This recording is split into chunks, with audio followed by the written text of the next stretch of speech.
Jigalauju shumadobudong, tai chunla. This old pig doesn't understand a thing. So stupid. Grace's smile barely parted as she said it.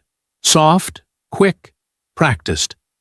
Her parents nodded with subtle appreciation, and my son, Benjamin, didn't catch a thing. Before I tell you what happened at that table, tell me in the comments, where are you watching from? The aroma of pot roast filled my Arlington home that Friday evening. At 66, I'd perfected this recipe over decades of cooking for my late wife Sarah and our son Benjamin. Tonight felt different. Tonight, I was meeting the woman my boy claimed he wanted to marry. A Chinese-American woman named Grace Jiang, along with her parents, who'd immigrated from Beijing years ago.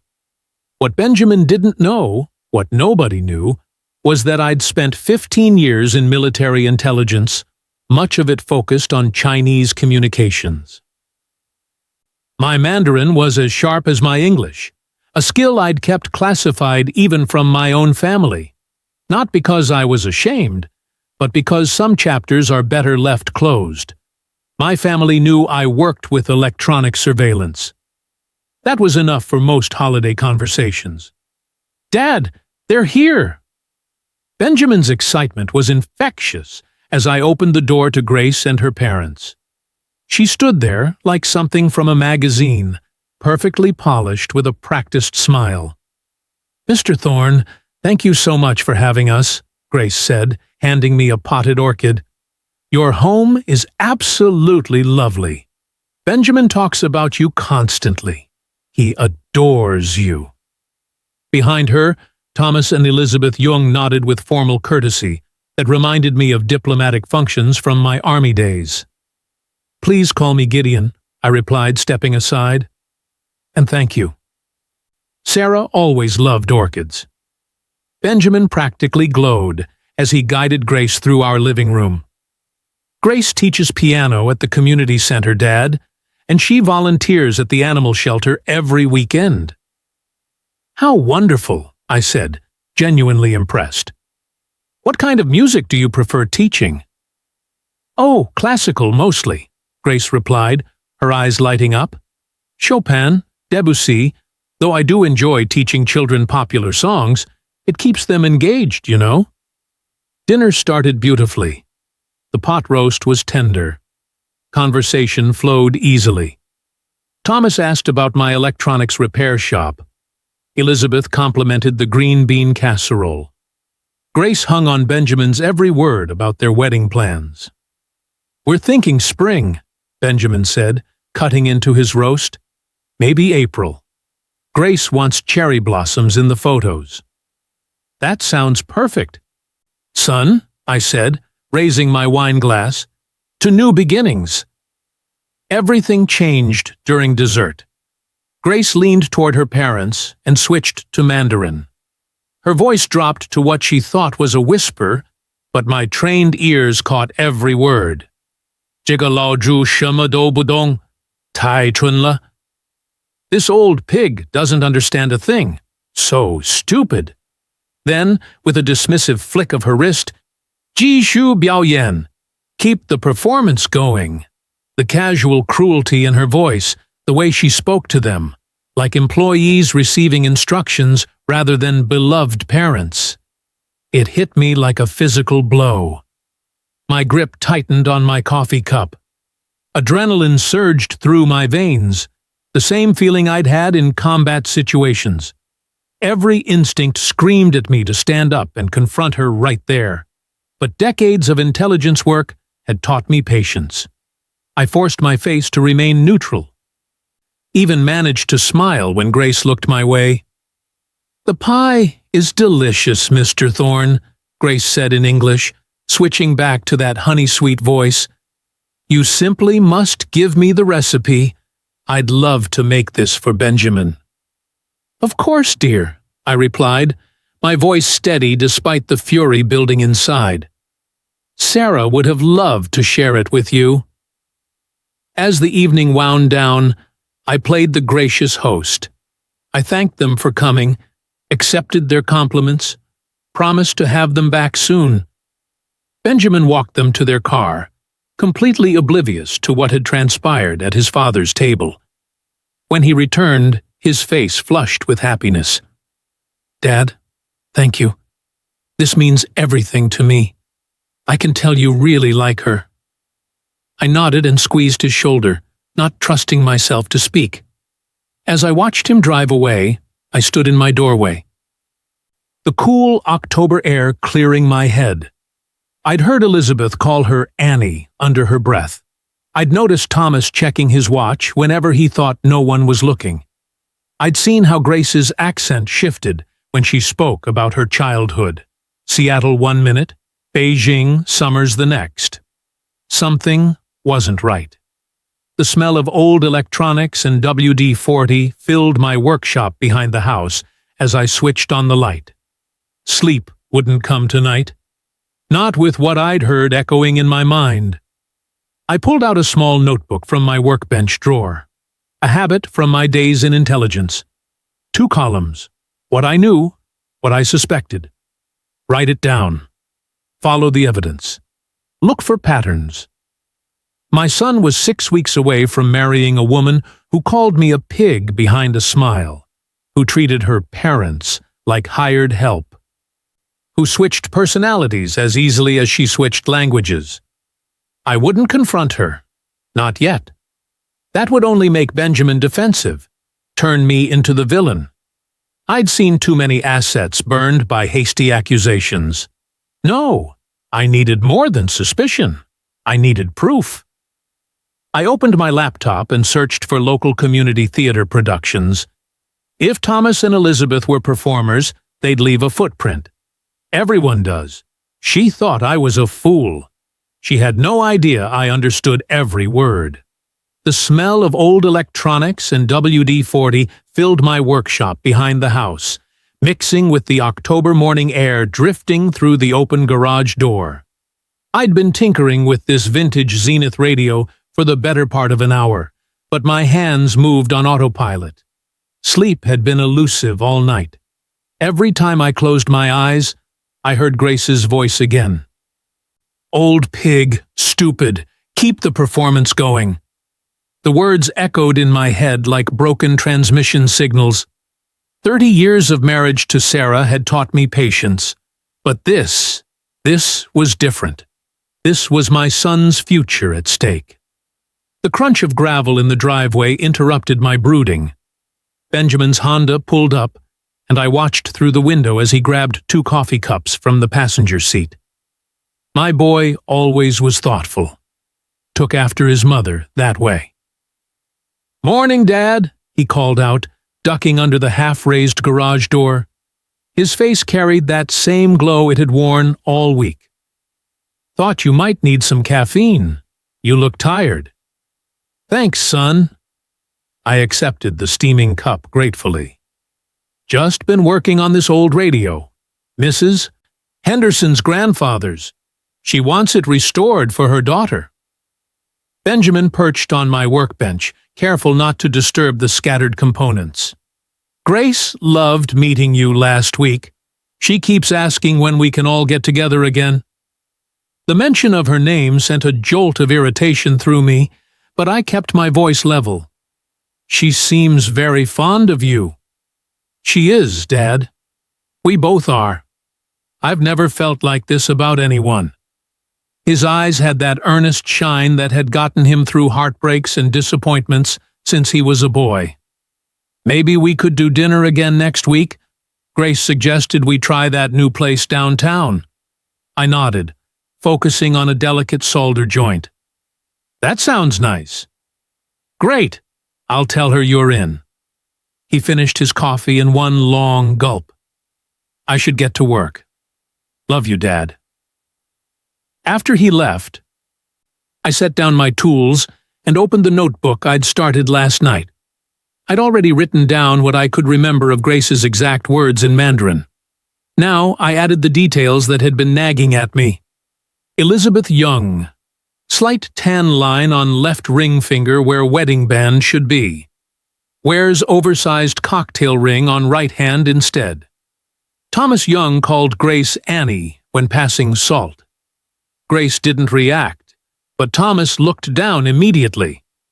Grace mentioned her father grew up in Seattle. 20 minutes later, said her childhood included Beijing every summer with Dad's family. Both can't be true. Both parents have the same cadence when complimenting. Almost scripted. Theater training?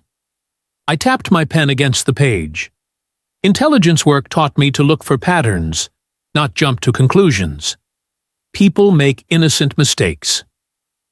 Cultural differences can explain formality, but when multiple inconsistencies align... I turned back to my laptop and pulled up the community arts calendar I'd bookmarked last night. Arlington Community Theater had posted their production photos from the last 3 years.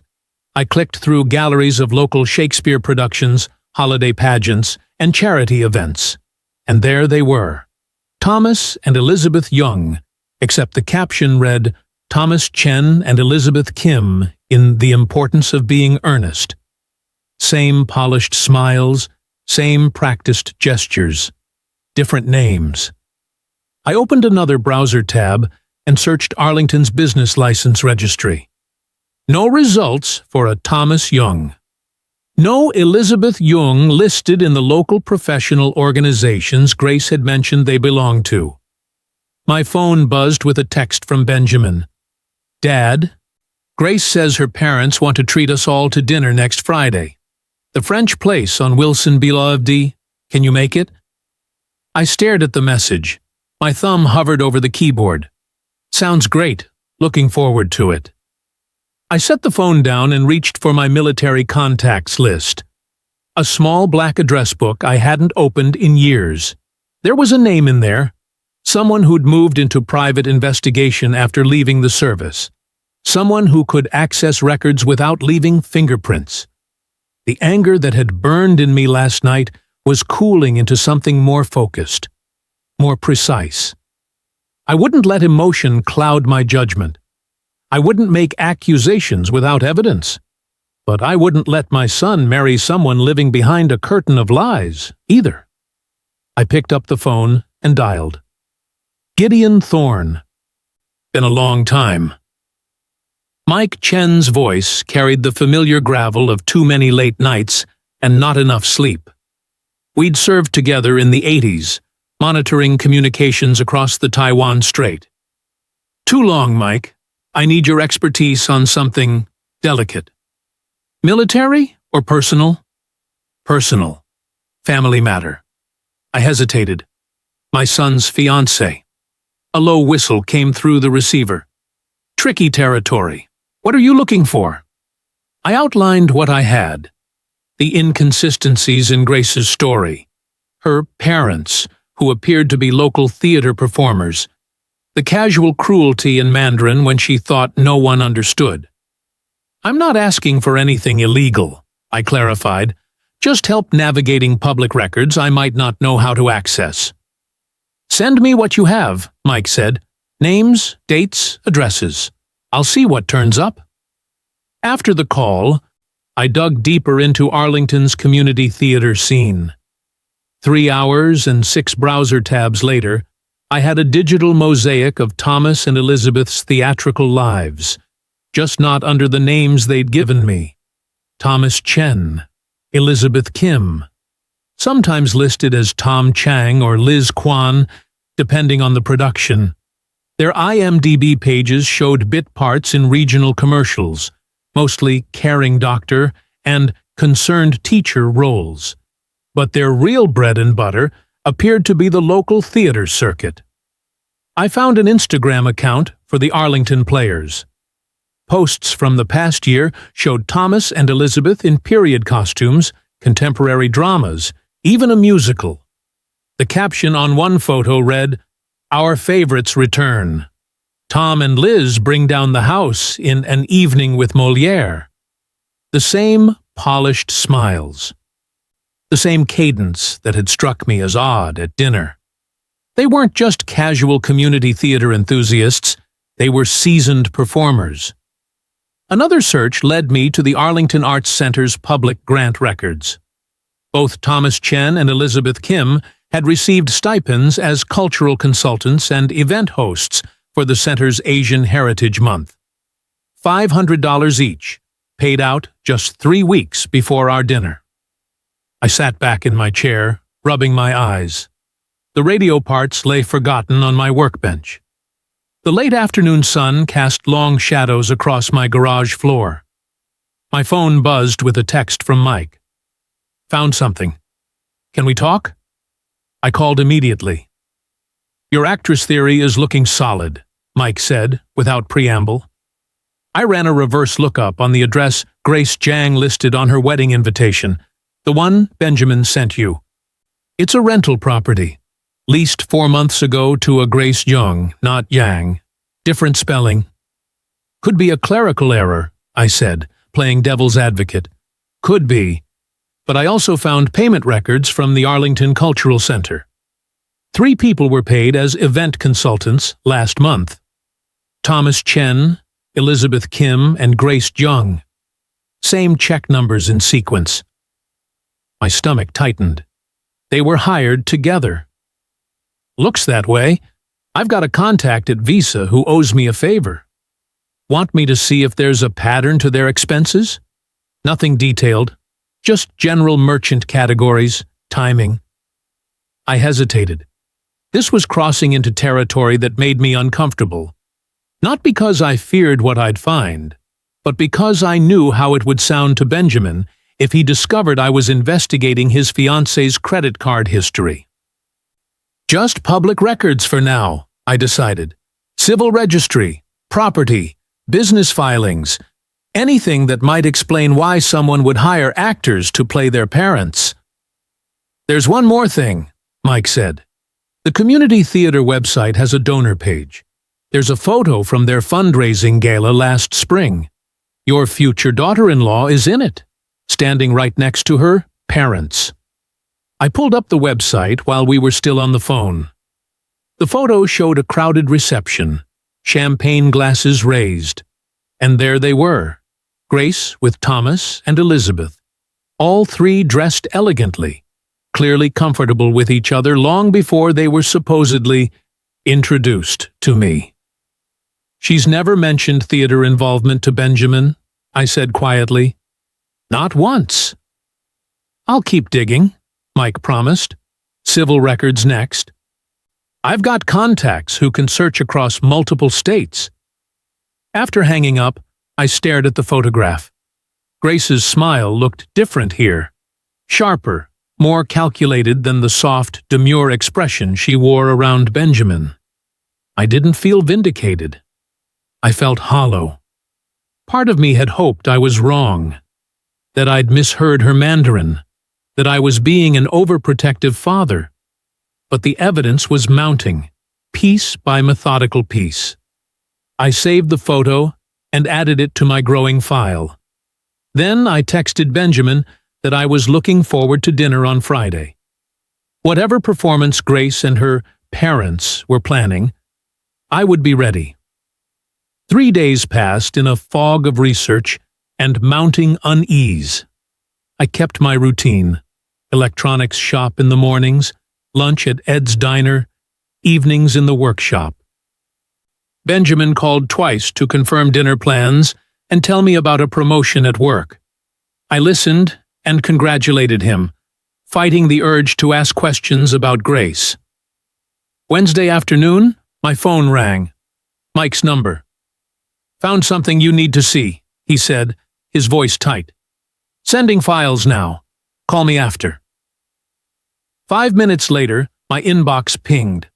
The first attachment was a scanned marriage certificate from Clark County, Nevada, dated 2 years prior. Grace Jiang and Wei Jiang. Civil ceremony, no witnesses listed. The second file was a DMV record showing a Grace Jiang with the same birth date as Benjamin's fiancée. The address matched an apartment complex across town, not the one she currently shared with Benjamin. My heart sank as I opened the third file. A utility bill from 18 months ago for a Grace Jiang. Same apartment. Jiang, Jiang, Jiang, Jiang. subtle variations that could be explained away as transliteration differences or deliberate obfuscation. I called Mike back. "There's no record of dissolution," he said without preamble. "No divorce filing in Clark County or any jurisdiction I can access. As far as I can tell, she's still legally married." Could records be sealed or filed somewhere we can't see? Possible, but unlikely. Most states require you to file where you were married or where you currently reside. Neither shows anything. And there's more. Mike had found a WeChat account linked to Grace's phone number. The account used the handle GraceJ with occasional posts in Mandarin. Most were innocuous: food photos, piano recitals, scenic views, but one thread from 14 months ago caught his attention.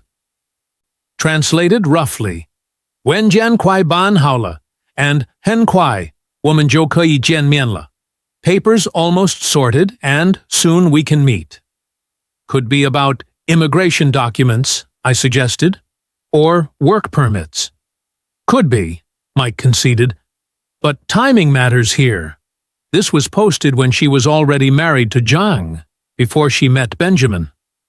I rubbed my temples, processing. She's maintained at least 3 different identity variants across different contexts. She's apparently still married, and she hired actors to pose as her parents. "That's what the evidence suggests," Mike said carefully, "though there could be explanations." "I need to talk to someone official," I said. "Someone who can verify this properly." "That's getting beyond my scope," Mike warned. "You're looking at potential immigration fraud, maybe marriage fraud. That's federal territory." I thanked him and hung up. Then I pulled out another number from my old contacts list. Detective James Raines. We'd met during a joint task force operation in the 90s. He'd left federal service for a multi-jurisdictional unit in Virginia focusing on complex fraud cases. His voice was the same, measured, calm. "Gideon, long time." I explained the situation as objectively as I could, leaving out my emotional investment. Just facts, timelines, evidence. "This is delicate," he said after listening. "You're talking about your son's fiancée. Before we go down any official path, are you sure you want to do this?" "I need to know if she's committing fraud," I said simply. "I need to know if my son is being used." Raines sighed. "I can make some calls, verify what your PI found. If it checks out, we'd typically notify Immigration and Customs Enforcement for the potential marriage fraud angle. They'd determine if it warrants investigation." Would they raid her apartment? Make a scene? The thought of Benjamin watching his fiancée being hauled away by federal agents made me ill. "Not for this," Raines assured me. "First step would be a notice to appear. Formal but discreet. We're not talking SWAT teams." "I need one more favor," I said. "I'm having dinner with all of them Friday night. If this is real, if she's defrauding my son, I want to be the one to confront her."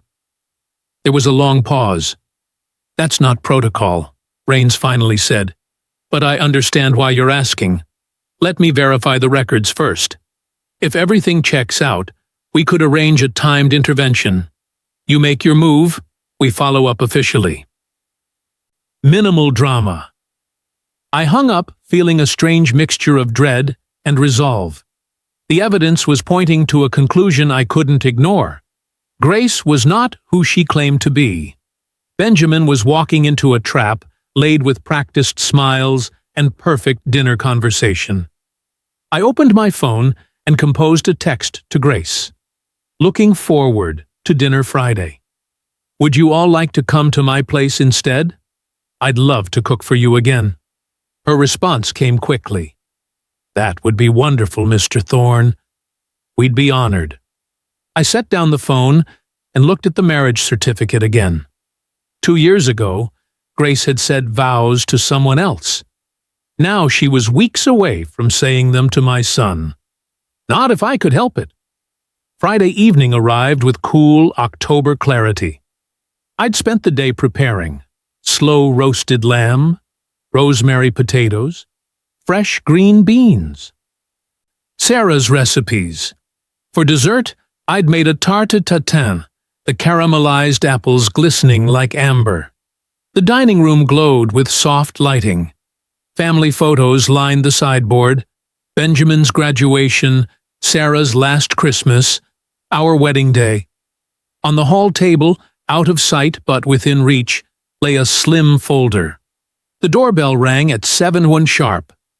"Gideon, this is simply wonderful," Elizabeth exclaimed, handing me a bottle of wine.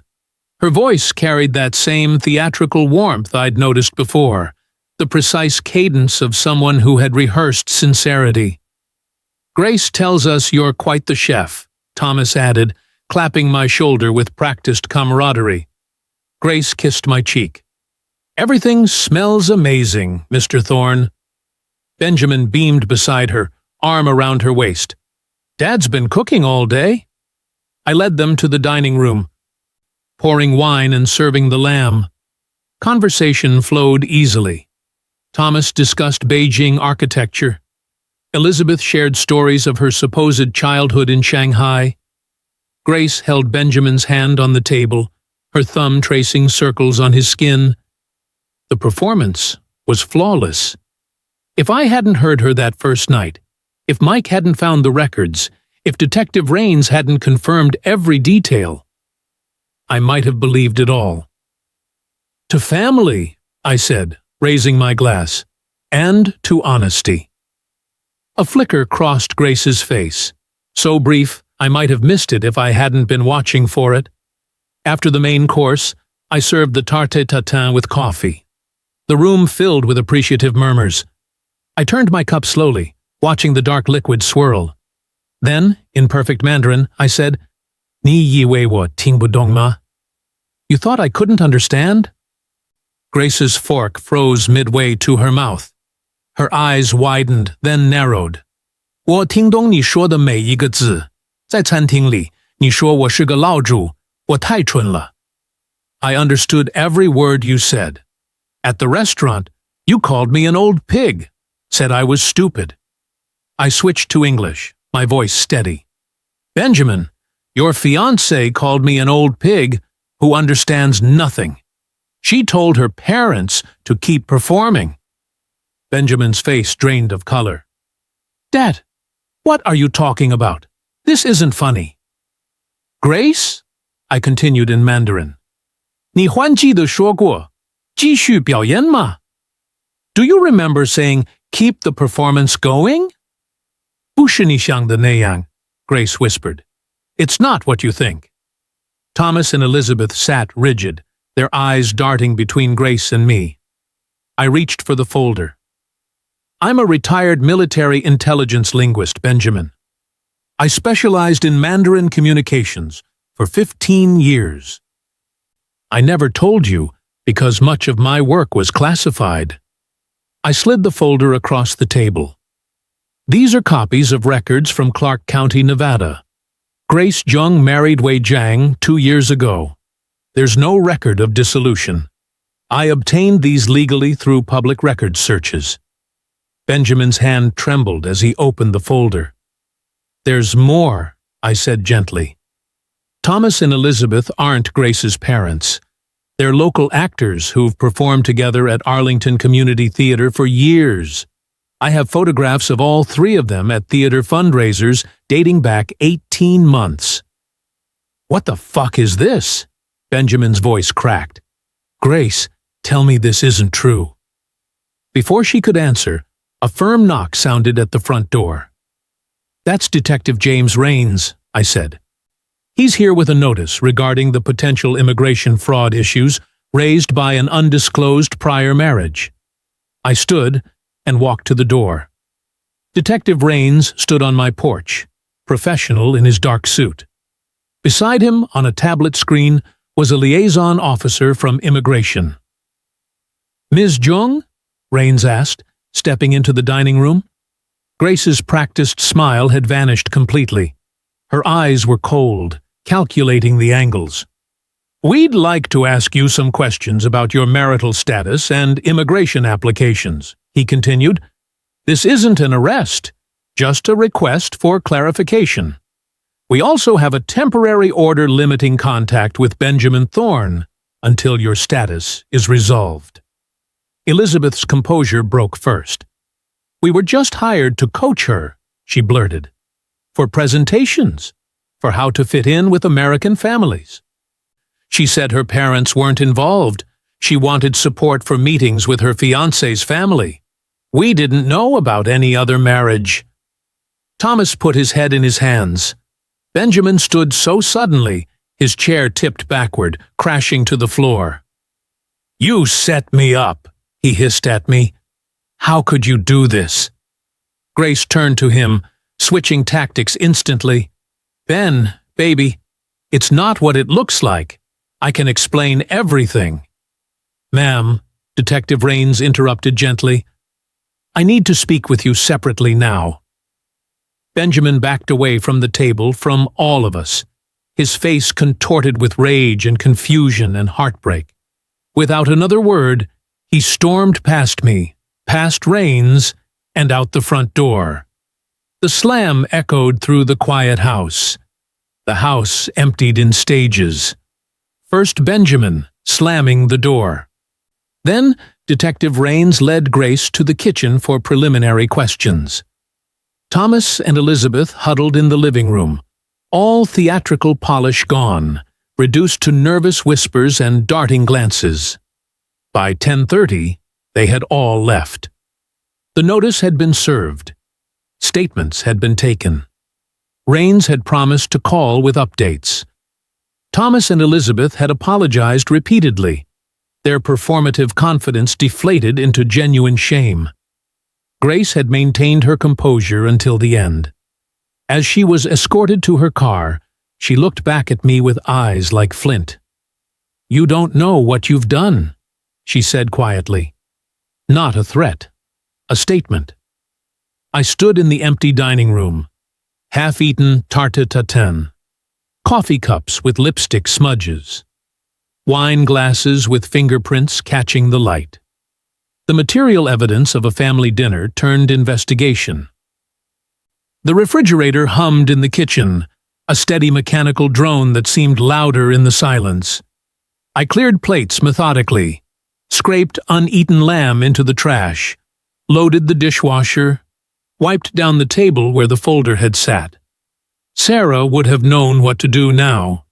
She always had the right words for Benjamin during his storms, the teenage breakups, the college rejections, the adult disappointments.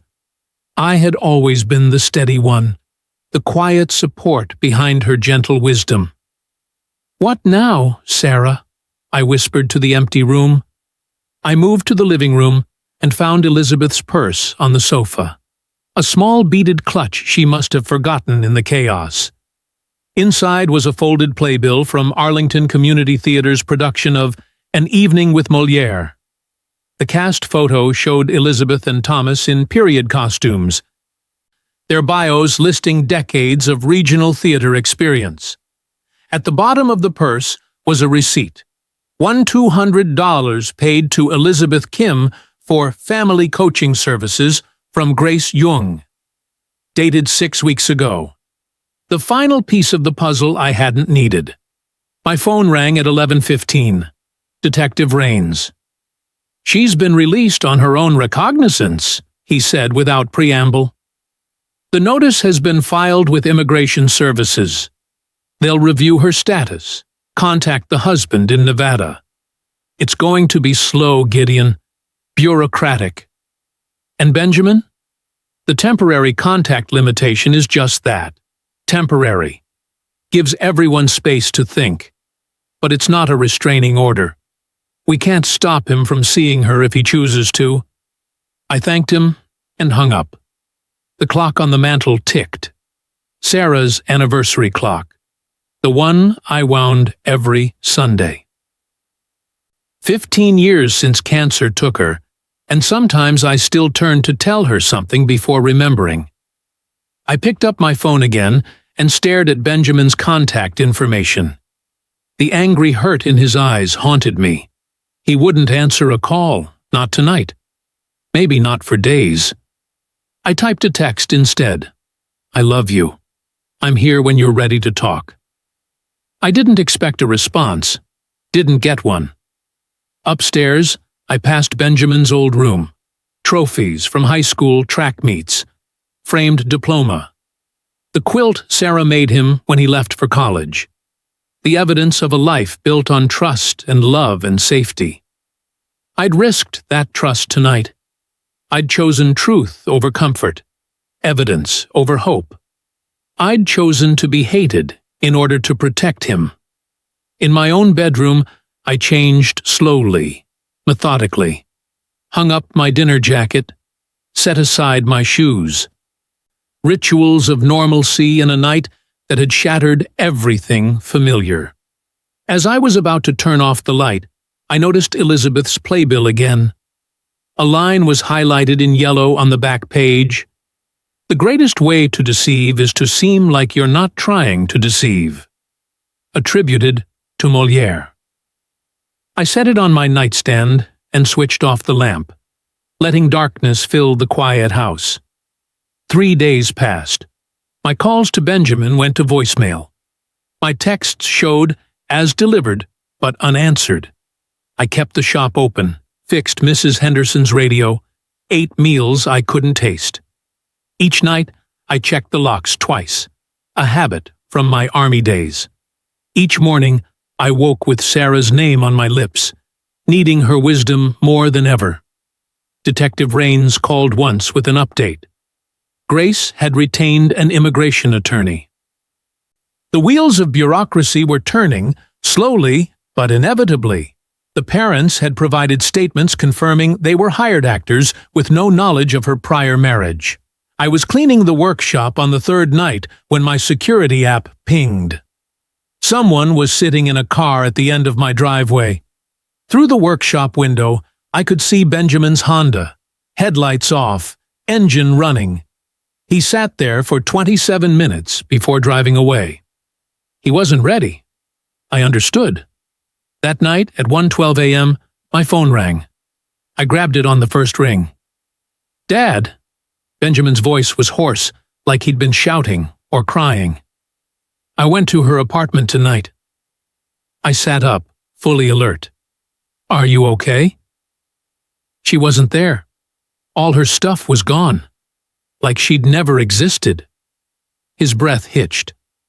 I found an envelope she missed. It had a phone number, Nevada area code. My heart sank. I knew what he'd done before he said it. I called him Dad, her husband, Wei Jiang.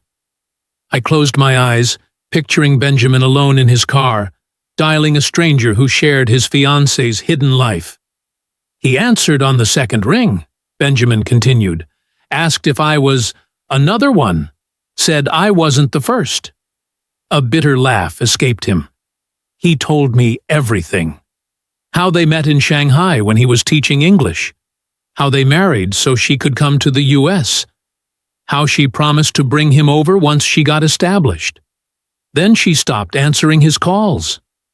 I waited, giving him space to talk through it.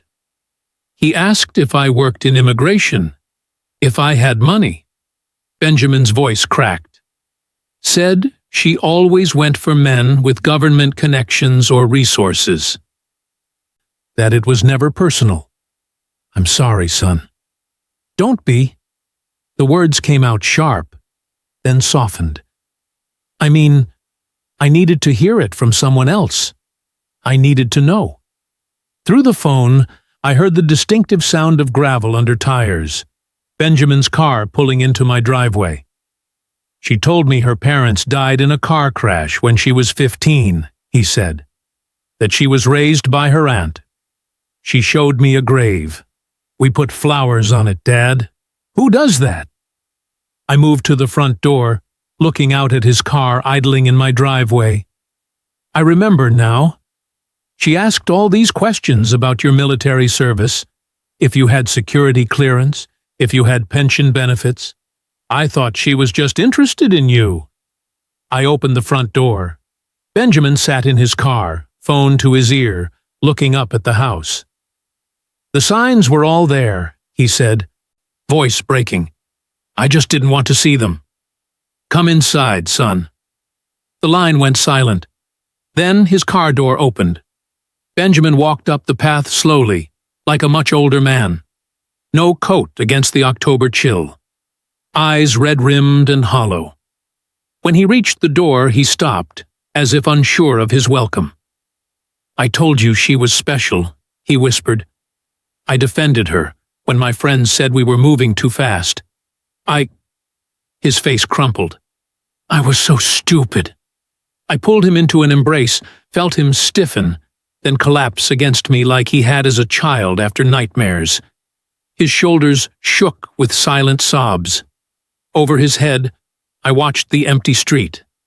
Somewhere out there, Grace was rebuilding her story, finding new marks, new roles to play.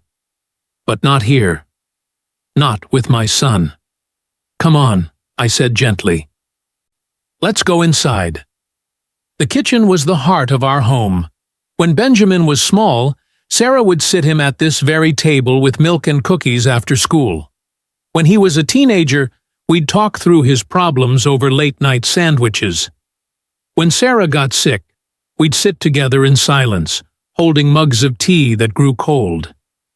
Now my son sat across from me at 2 a.m., hands wrapped around a coffee cup, looking lost. Tell me about the military, he said finally. The real version. Steam rose between us as I gathered thoughts I'd kept classified for decades. I wasn't just working with radios, I began. I was a cryptologic linguist with military intelligence. Mandarin was my primary language, though I picked up Cantonese and some regional dialects. I monitored communications, translated intercepts, briefed analysts. Benjamin's eyes widened slightly. All those years, you were fixing electronics. That was real too, I said. I did learn electronics repair in the service, but my main job was listening. For threats, for intelligence, for patterns in language that revealed intentions. Why didn't you ever tell me? I sighed. Much of it was classified, and after a while, it became easier to keep certain doors closed. Your mother knew, of course, but we agreed that my work wasn't something to discuss at school career days. Benjamin wiped his eyes roughly. So when Grace started speaking Mandarin, I heard every word. I understood the contempt in her voice, the casual cruelty. I recognized the cadence of someone playing a role. But you didn't say anything right then. No, I admitted. I wanted to. But accusations without evidence would have only pushed you away. I needed to be certain. Benjamin stared into his coffee. You investigated her, like she was some kind of target. I investigated evidence of deception that could hurt you, I corrected gently. I followed patterns I'd been trained to recognize, and I did it because the alternative was watching you marry someone who saw you as a means to an end. Silence settled between us. The refrigerator hummed. Outside, a distant siren wailed and faded. I trusted her completely, Benjamin whispered. I was going to build a life with her. Have children. His voice broke. I reached across the table and took his hand. Listen to me. You loved genuinely. She didn't. That's the difference that matters. How do I trust anyone again? The same way I did after missions went wrong. You remember what was real. You learn from what wasn't. You keep your heart open, but your eyes sharper. His shoulders sagged with exhaustion. I was so angry at you, for ruining everything. I know. I squeezed his hand. I was prepared to lose you temporarily, if it meant saving you from losing yourself permanently. Benjamin looked up, his eyes red, but clearer than they'd been all night. When did you get so wise, old man? The glimpse of his familiar humor, however faint, sent relief washing through me. I had a good teacher. Your mother never suffered fools gladly. He managed a ghost of a smile. She would have seen through Grace in 5 minutes. 3, I corrected, and we both almost laughed. Benjamin moved to the living room sofa, claiming exhaustion. I brought him Sarah's quilt from upstairs. By the time I returned, he was already asleep, one arm flung over his face like he used to do as a boy. I spread the quilt over him, tucking it around his shoulders. Then I sat in the armchair across from him, watching his breathing steady, guarding his sleep until dawn broke over Arlington. Winter came to Arlington with a quiet persistence, covering the town in layers of white that muffled sound and softened edges. Much like the administrative process that followed our confrontation, no dramatic courtroom scenes, just the steady accumulation of paperwork. Grace's immigration hearing was scheduled for March. Detective Raines called occasionally with updates, additional documentation requested, continuances filed, statements taken. Her attorney had negotiated voluntary departure in lieu of formal deportation proceedings.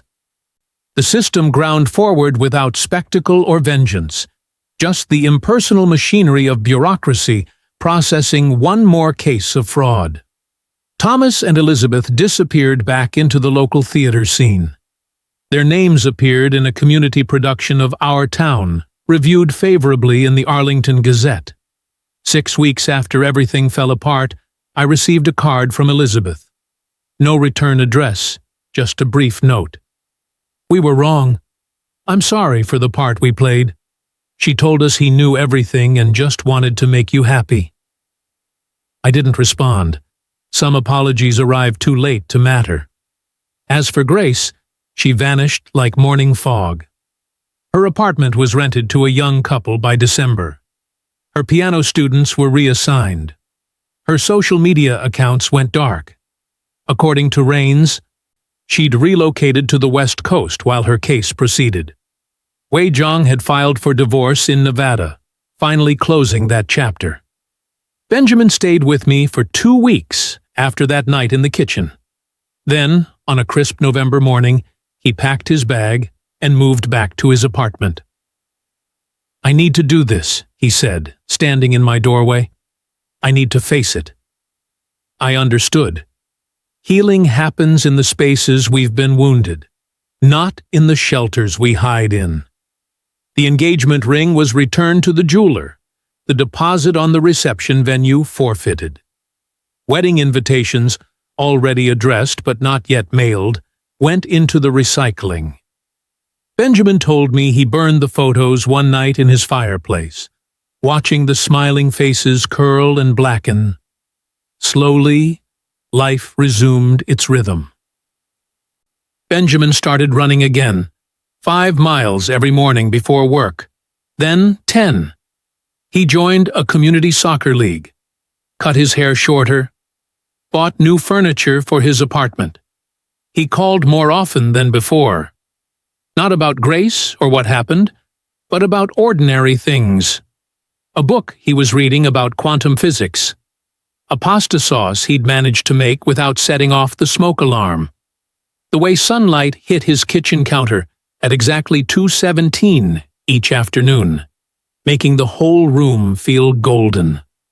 On Christmas Eve, we sat together in the living room, watching the lights on the trees Sarah had always insisted be big enough to make the angels jealous. Benjamin looked thinner but steadier, the raw wound of betrayal beginning to scar over. I'm thinking of taking Mandarin classes, he said suddenly. Would that be weird? I smiled. Not weird at all. I want to understand what happened, all of it. And I figure, he shrugged, maybe there's power in learning the language she used to exclude me. In my workshop the next day, I finished Mrs. Henderson's radio while Benjamin napped upstairs. I connected the final wire, adjusted the tubes, and turned the dial. Static hissed, then cleared to a perfect signal.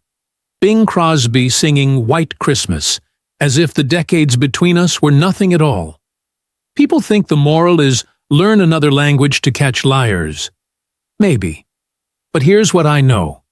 Truth moves quietly. It doesn't slam doors. It just stands, steady, waiting for you to face it. And love, real love, is choosing that truth even when your hands shake. Have you ever had to tell a painful truth to protect someone you love? Let me know in the comments and tell me where you're watching from.